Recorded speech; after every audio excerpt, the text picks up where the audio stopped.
Hey everybody, how's it going? Welcome to NoDQ&A video right here on NoDQ.com as always, and the YouTube channel, youtube.com/NoDQCAW, and NoDQ&A videos affiliate, ringsidenews.com. Got your questions here. First one today comes from @TheLastLulu. Did Vince McMahon die after SummerSlam or what? I think this Monday's past Raw was the best one in years. What's your opinion, Aaron? Of course, he's talking about the post-SummerSlam edition of Raw, which really had nothing to do with Vince being there or not being there. Vince was there. He was celebrating his 70th birthday. They sang happy birthday to him. The reason Raw was better than usual is because WWE wanted to have a big show. They brought back the Dudley Boyz. It was in Brooklyn, New York. It was the third straight sellout 3 nights in a row, and they brought back Sting for the big angle with Seth Rollins to lead up to Night of Champions, and WWE is trying to boost the ratings. I mean, there's no question that the quality of the shows has been down in recent weeks, and I've talked about it. I've been critical about some of the recent episodes of Raw, and WWE's trying to shake things up a little bit and get people talking. And another issue is football. Preseason football is on right now, and once Monday Night Football starts up again, there's a fear in WWE that the ratings are going to reach all-time lows. And during the summer, the ratings have been borderline the lowest they've been since 1997, and that's without the football competition. So there is a lot of concern, and I think people in WWE know that they need to start improving the product and making Raw a more exciting show. And I've gotten questions from people asking if this is the beginning of a new glory period in WWE. One show isn't going to change anything, and you can bring back the Dudleys, you can bring back Sting, but you can't do that every single week. Yes, Raw was a better show than usual, but it's going to take weeks and weeks of better programming, better storytelling, to get the ratings up. And time will tell if they really do start improving the overall quality of the television shows, or if they just try to hotshot and come up with these angles hoping that they can spike a rating. Time will tell, but if they don't do something, there is a realistic possibility that Raw could see some record low ratings in the coming weeks once football gets going after Labor Day. All right, this one comes from Cameron Taylor. I'm so pumped about the Dudleys being back, but something tells me that the money would be better spent on the Young Bucks. Your thoughts? The idea in bringing back the Dudley Boyz is to have a veteran tag team to help elevate some of the younger talents. The Dudleys are very useful. They're veterans. They can help work with the younger talent. They're established. They're legends in WWE. And I'm sure this will help the New Day. This will help the other tag teams to have the experience of working with an all-time great tag team like the Dudleys.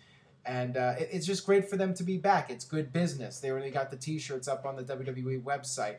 The Dudleys are one of the greatest tag teams in WWE history. And like the New Age Outlaws having their comeback, it only made sense. I mean, Bubba Ray, Bully Ray, whatever you want to call him, He has really stepped up his game in recent years in TNA as a singles competitor, and now that he's back with Devon, they have a lot of fire, and I think that they will really add to the WWE television product, and I don't see it being a negative that an old team was brought back. If it was done all the time, that would be one thing, but it's been a while since we've seen a veteran tag team. It's not like the tag division is filled with all these old tag teams from the past.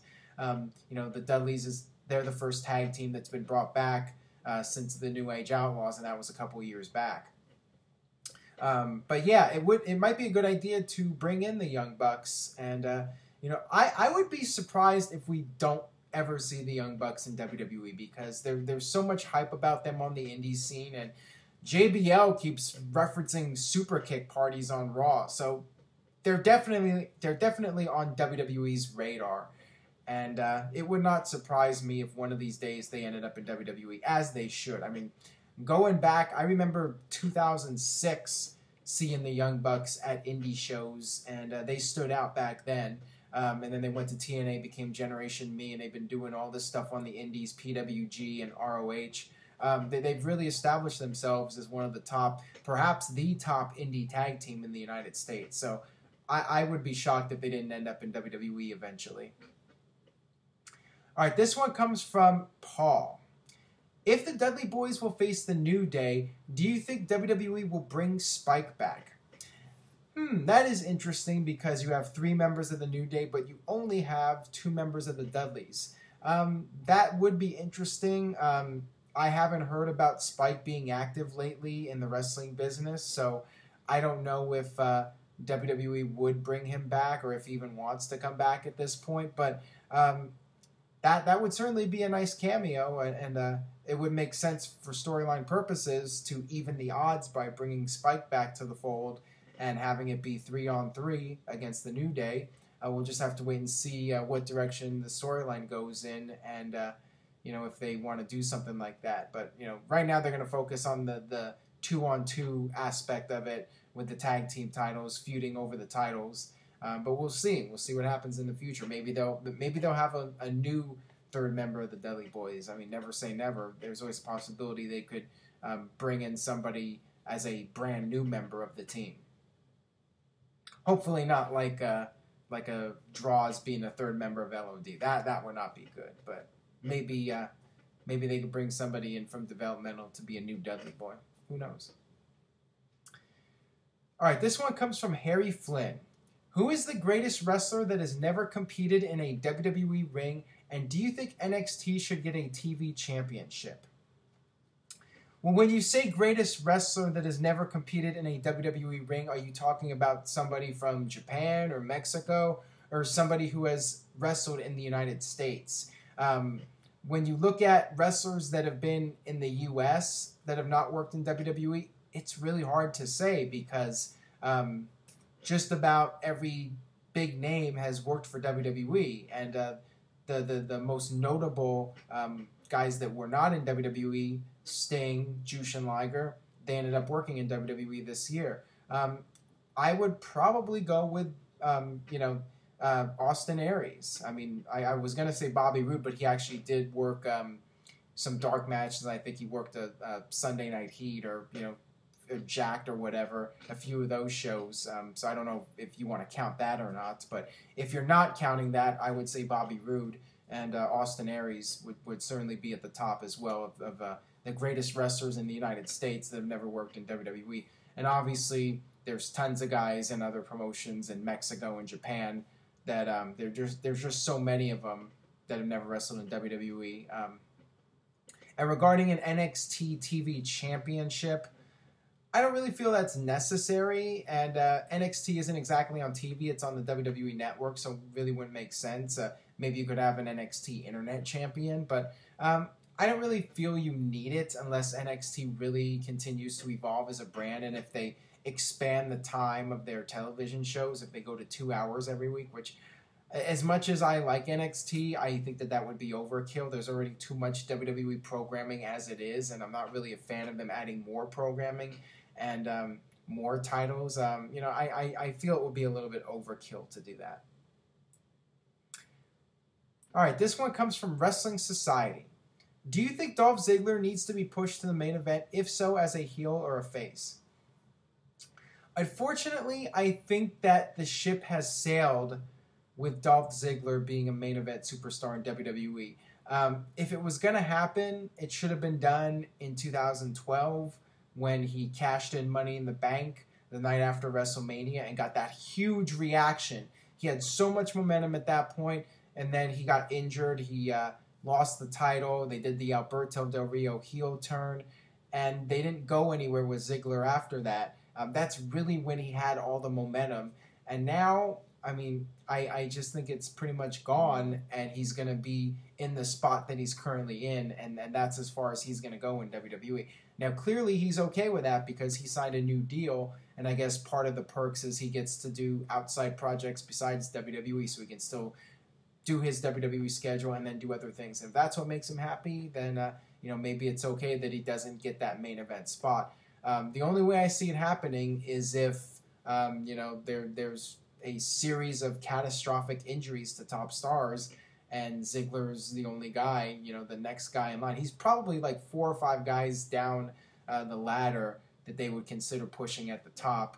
And if things happened, maybe they would put him in that main event spot. But right now, I would say it's very much a long shot, either as a heel or a face. All right, this one comes from Nathan Hawks. What do you think TNA could have done differently several years back to make themselves serious competition for WWE? Same thing I said about WCW on a recent video. They needed to make new stars first and foremost, and they didn't really do that. They didn't know how to properly market stars to a mainstream audience. That was a major problem with TNA. Everything from the name of the character to the look of the character to the entrance music to the branding of the character, the T-shirts and all that. TNA had no idea what they were doing. Their T-shirt designs were really weak. They even made that RDV T-shirt at one point. They couldn't even get RVD spelling correctly. There's a lot of things, from the marketing to trying to copy WWE too much. When TNA was at their peak, that was during a period when they were doing everything they could to be different from WWE. WWE did goofy entertainment segments, so TNA did more wrestling. They had 6 sides, and 6 sides wasn't the deciding factor, but that was something to make TNA different, and they were doing little things here and there to try to make themselves different from WWE. When they were doing that, they were starting to slowly build up some momentum. And when they did that match in 2008, I believe it was with Kurt Angle and Samoa Joe, the Lethal Lockdown, and it was like an MMA style cage match. I actually thought that would have been a good direction to go in, and I think they did their biggest pay-per-view number for that show, that Lockdown. I think that would have been a good direction to go in, but they chose to try and do the main event Mafia, and I mean, they were getting decent numbers, better than what they were getting during the Hogan and Bischoff period, and that's when things really started to tank. And that's when Hogan and Bischoff tried to make it more like WWE, and that's when people just started losing interest in TNA, because whether it's WCW or TNA, no company can out WWE the WWE, and when you do that, it's a recipe for disaster. All right, so that'll wrap it up for this edition of NoDQ&A video. Thanks as always for watching. Stay tuned to NoDQ.com for the very latest regarding Night of Champions, and I will see you guys next time for more.